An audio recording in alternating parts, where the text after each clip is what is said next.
சில முக்கியமான மசோதாக்களை தொடர்ந்து பிஜேபி அரசு, ஒன்றிய அரசாங்கம் தொடர்ந்து இறுதி நாள் வரை காத்திருந்து கொண்டு வருவதை வழக்கமாக கொண்டிருக்கிறார்கள்.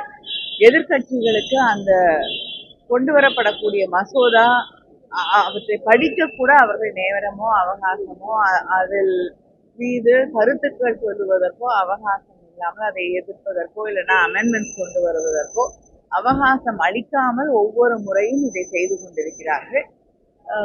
தொடர்ந்து அவர்கள் இந்த நாட்டின் ஜனநாயகத்தை, மக்களால் தேர்ந்தெடுக்கப்பட்டிருக்கக்கூடிய ஆட்சிகளை அச்சுறுத்துவதற்காகவே பல மசோதாக்களை நாடாளுமன்றத்திலே நிறைவேற்ற துடித்துக் கொண்டிருக்கிறார்கள் என்பதை மிக தெளிவாக பார்க்க முடிகிறது.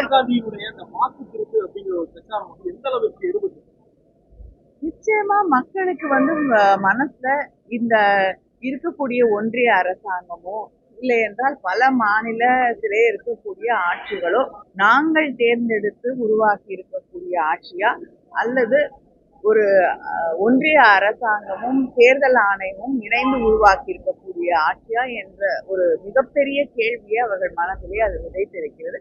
பல தரவுகளை தந்துதான் இந்த குற்றச்சாட்டுகளை முன்வைக்கிறார்கள். திரு ராகுல் காந்தி அவர்களாக இருக்கட்டும், எதிர்கட்சிகளாக இருக்கட்டும், இந்த கருத்துக்களை அவர்கள் எடுத்து சொல்லும் பொழுது, குற்றச்சாட்டுகளை சொல்லும் பொழுது தரவுகளோடு இருக்கக்கூடிய சாட்சிகளோடு தான் சொல்கிறார்கள். ஆனால் அதற்கு எந்த பதிலையும் நாடாளுமன்றத்திலே எஸ்ஐஆர் பற்றி ஒரு விவாதம் இருக்க வேண்டும் என்று தொடர்ந்து எதிர்கட்சிகள் குரல் எழுப்பிக் கொண்டிருக்கக்கூடிய நேரத்திலே ஒவ்வொரு நாளும் போராட்டத்திலே ஈடுபடக்கூடிய ஒரு நிலைக்கு தள்ளப்பட்டிருக்கக்கூடிய நிலையிலே இதுவரை நாளை நாடாளுமன்றம் முடியக்கூடிய சூழலில் இதுவரை அதை ஏற்றுக்கொள்ளாத ஒரு நிலையை நாம் பார்க்கிறோம்.